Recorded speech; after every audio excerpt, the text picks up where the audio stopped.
Bananas. Yes. Season 40 of the challenge. How have we made it this far? Can you believe you are still making this show and that it has a more dedicated fan base than maybe ever? I cannot believe I'm still on it, but I can believe that our fan base is more dedicated than ever because that's what's made this show as successful as it has over the years is our fans, man. Our fans, we have the greatest fans out there. And, you know, a lot of them, it's crazy. I run into people all the time on the street that are my age, and some older, some a little bit younger, and they're like, dude, I've been watching you since high school. I've been watching you since college. I've been watching you since I was 6.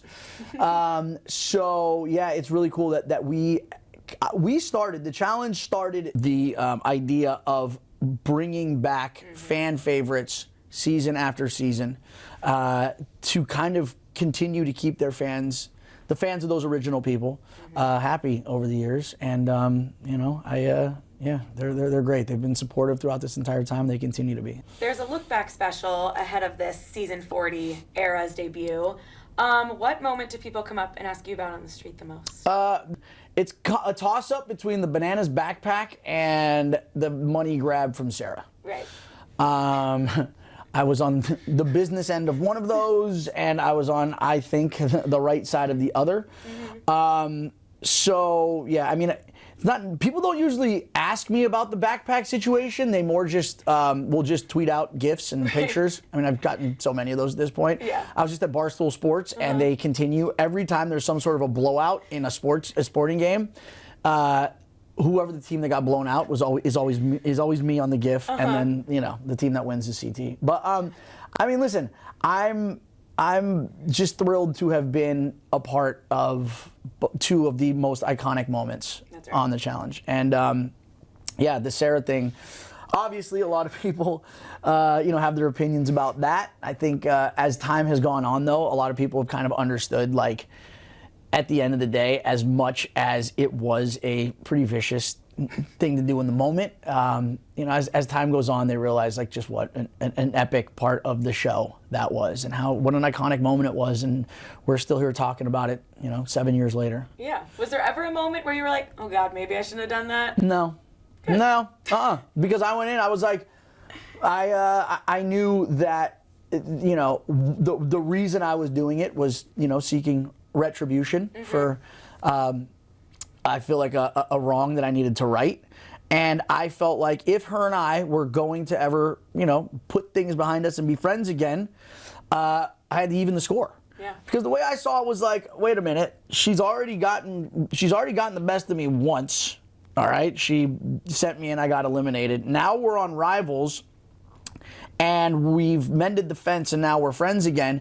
And then what if we win this next season, which we basically did? Then it's like she wins twice and I don't win once. So I'm like, I think the only way to make this even is I get it back. Now we start from a level playing field. Now we can both play nice. Right. She didn't see it that way. She didn't see it that way. Did you think she maybe could have come back for something like Era's? Yeah. We never see Sarah. I think that what I did, I think is she's thrown in her hat, dude. I think it put her into retirement. I think I did. I think we put her into forced retirement. Yeah. Well, this season is obviously divided in eras, and I actually, when I saw that it was the theme, I wasn't sure how that was going to be classified, but then I was like, okay, this makes a lot of sense to just do it, like, actually by season. Yep. But then it's almost like a mind F to be like, oh, bananas is eras too. I know. But I am. I mean, I remember going in before we knew how the eras were going to break down and what the format was going to be. I looked at the people who were going, I'm like, all right, yeah, cool. It's going to be, you know, I'm going to be part of the first era. Yeah. With CT and Mark and, you know, Derek, Darrell, Brad. And then once we realized it was like, no, it's going to go, you know, 1 through 10, 11 through 20. Basically, each decade is going to be an era. And then once I realized the other guys that were going to be in my era, at first I was a little bit concerned because they don't really have that much of a body of work on the challenge.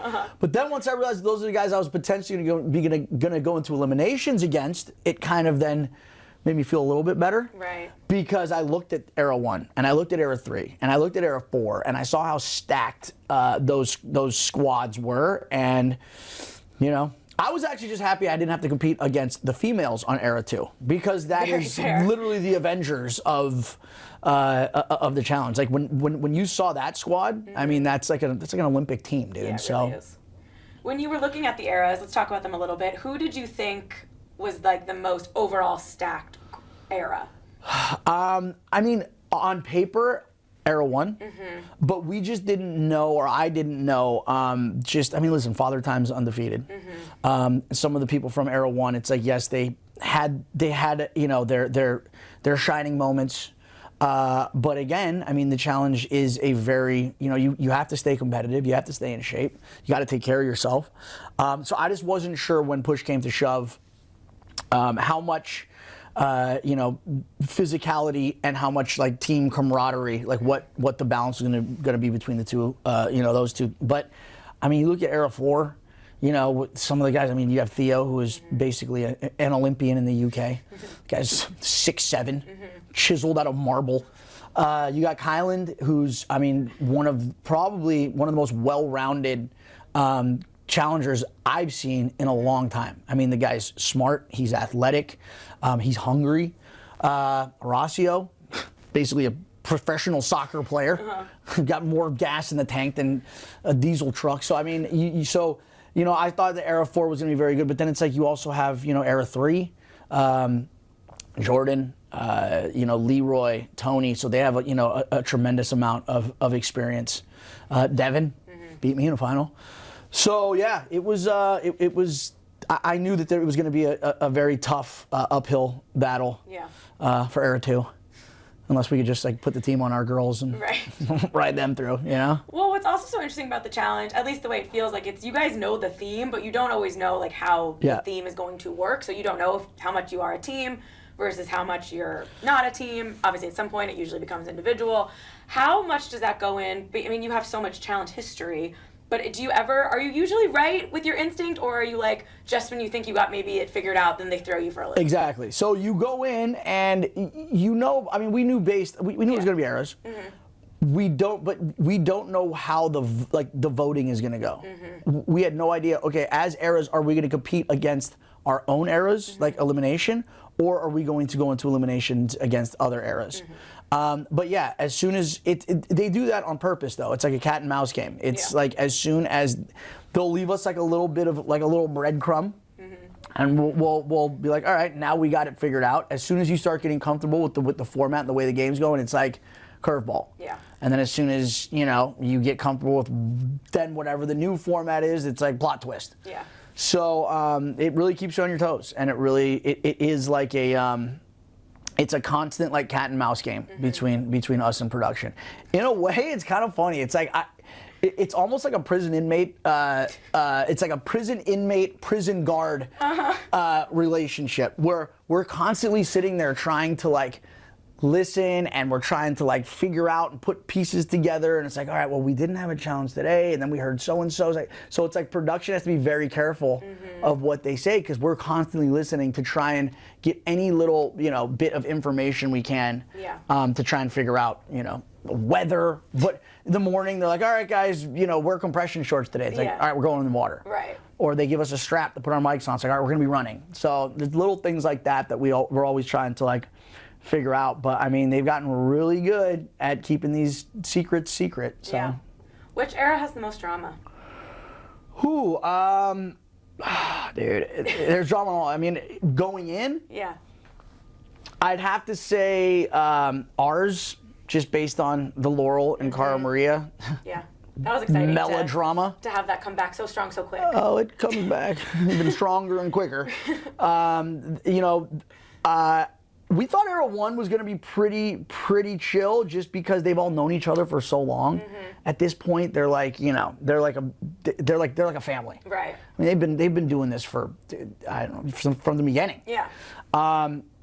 But then also you have, the newer school, Era 3, Era 4, who are all just in the thick of it as far as like the drama is concerned. Yeah. I almost look at those two as like, in the universe, or like when a new solar system is being created, there's so much like chaos in the beginning, and there's just like everything's like crashing into itself before it gets into like a normal orbit.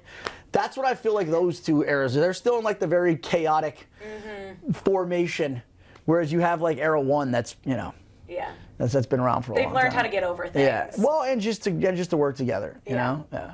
You mentioned Cara, and we have Cara, Mia, and Paulie back together for the first time on TV in a minute, in different eras. But does that relationship sort of affect how a house works? Absolutely. I mean, listen, anytime you have either Cara or Paulie in a house, they are going to be very disruptive forces. Coming into this season, I don't really know where I stand. Paulie and I, you know, we've had our differences in the past, but I mean, coming into this season, we pretty much, you know, squashed our beef after the Challenge USA. However, I haven't spoken to Cara in years, and I just don't know coming into this season where we're going to stand. And, you know, we're on the same team, so we're going to have to work together, but at the same time, we've both been known to potentially sabotage a win here and there to try and, you know, jeopardize the other one. So I don't know. Going into this, I just didn't know what the vibe was going to be, but anytime you have any couple in the house, they're going to be a target because you know that they're automatically going to be having each other's back, especially because they're on, you know, 2 different eras. Yeah. When you're looking around and you're standing there before the big light show and TJ comes out and does the big thing, and you're looking around and you're seeing all these dynamics, which one stands out to you the most where you're like, oh, I can't wait to watch that, those two potentially like go at it, or I'm scared to spend time with X person? Like what? So dynamic? I was excited to see what the fallout between Olivia and Nerys was going to be after season 39, because that was pretty epic. So I was, you know, I wanted to see, you know, where that was going to go, how the drama was going to unfold there. Amanda, anytime you have Amanda in the house, you know that she is going to be throwing Molotov, like proverbial Molotov cocktails all around. She's in there with Michelle, who she's obviously had differences with in the past. Tori, who she's never gotten along with. Tony's back. Her and Tony have obviously had, you know, some issues in the past just based on the whole, you know, what happened on, let me see if I can remember the other season I was on. What was it? Final Reckoning, when basically, you know, the whole her and Zach voting themselves in. So yeah, I mean, there's just so many different dynamics, you know, that are gonna have a carryover effect going. I mean, you know, Devin and myself, like we've obviously had our differences in the past, so it's gonna be interesting just to see, like, yeah, how all these dynamics play out. Was there anyone where you were like, oh, dang, I really wish blank was here? Let's see. I mean, dude, everyone that I'm really close to is pretty much all there. I mean, I kind of looked around. You know, I wish Wes was there. You know, he's retired, right? You know, he's not. He's taking a hiatus. Wes isn't going anywhere. Are you kidding me? He just needs to get his mojo back. Wes is currently has an APB out for his mojo because he lost it. But no, I mean, listen, how do you have, you know, Battle of the Eras and, you know, with all this like era representation without Wes? You know what I mean? I mean, he's been doing it for longer than I have, and he's, you know, just one of the biggest names. So I really do, you know, it was kind of a bummer that he wasn't there. Next time. Yeah, next time. First episode, Leroy. Happy to have Leroy back. Another one who claimed they weren't coming back. We got Leroy back, but struggling off the bat. I know. Devin also in the boat. How long were they in that? Oh my water? God, an eternity. I think Devin's boat sank. Right. Okay, but okay. In fairness, though, these weren't boats. It was like if you took like one of those like straw, like, you know, hats and flipped it upside down. Like that's what it was. It was like you were trying to row like in a saucer. Yeah. So it was difficult, and someone like I have experience in boats, and, you know, so even though I'd never rowed in anything like this, I kind of understood the technique that it required. I don't think Devin and Leroy got that figured out very well. It also came down to, like, you know, the puzzle, and you know what? There was so much pressure that first challenge because we knew that half of the house was going into elimination. we knew that if half the house was going into elimination, it was going to be a bloodbath. It was also the way the season was starting off. Like, there was a lot of pressure to perform, not just on the puzzle, but then once you get out into the lake. And I mean, I think just sometimes that pressure gets the best of people. Yeah. And once you start messing up, a lot of times, you continue to do so. And I feel like that's what happened to Leroy and Devin. But yeah, it was sad to see. It was hard to watch. I feel like TJ was laughing pretty hard. Yeah. Which leads you to the Deliberation Room. I feel like it gets different every time, the way you guys with the eliminations and how you throw people in. Interesting to have everybody in the room kind of like fighting their case. Do you prefer that? It's kind of, for fans, it's pretty fun. I like it better because that's the thing is, like, generally when you go in, if you're in the winner's circle, and generally when you go in and you are going to nominate someone to go in, you have your mind made up. But sometimes things are revealed, in the room when people are in, a desperate situation. That could sometimes, like, change the outcome. So yeah, I'd prefer it that way. Everyone, to kind of go in and plead their case, and that's what happened. And yeah, the drama got started right off the rip with Era 2, man, for sure. Did you and Laurel have a plan, or were you just like you kind of said, I'll probably do the men and she might do the women, but is that like, did you guys stick to that, or were you just waiting to see what people said? So the way we looked at it was from like the female perspective. I mean, listen, I don't necessarily have beef with Cara Maria per se, but I know that, like, again, her and I have had no relationship for the past 5 years. Whereas the other females on Era 2, Laurel, obviously Laurel, Kellyanne, Emily, and then Aviv, like, I know all of them, and I just felt more comfortable that they were going to have my back when push came to shove. With the guys, it was a little more difficult because no one really excelled, no one really stood out. There wasn't like one guy over the rest that is like, okay, we really need this person. So it basically just came down to more of like a team vote, what everyone else wanted to do. But it's hard that early on. As the season goes on and as competitions go on, you're much more able to determine where people lie and if they're going to be an asset to the team. So it was just kind of, just throwing caution to the wind and just figuring it out from there. Yeah. Tell me a little bit about the dynamic in the house. Obviously, that's always a huge part of the challenge, but being in the different eras. In the first episode, it's like, oh, Era 1's going to sleep, and kind of like the stereotypical whatever, and then like Era 4 is in like drama already because they're the young kids. Did everyone kind of fall into that, or did it mesh in? Like, what was it like having all these different eras living together? I mean, everyone did. I mean, it really was. Everyone did kind of. They were true to like what what we expected them to be. I mean, let's be real, dude. Era 1, the average age is like, I don't know, somewhere probably in the 40s. And as someone who's in their 40s, I know it's like, I don't want to be up. Like, I've done all that. We've done all that. We've done the staying up till 2, 3 a.m. partying every night. It gets old.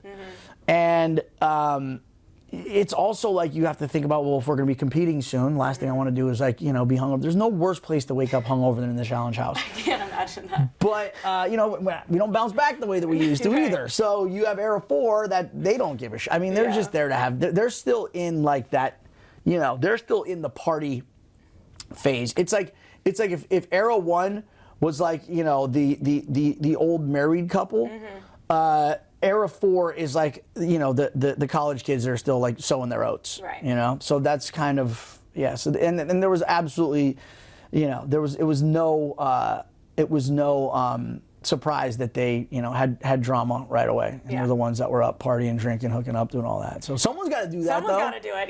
It's like, hey, we've done it. It's been there, done that. Your turn. You blow up your life. Your turn. But then it's also like you have people talking about like their kids and their families, which is like kind of funny to see.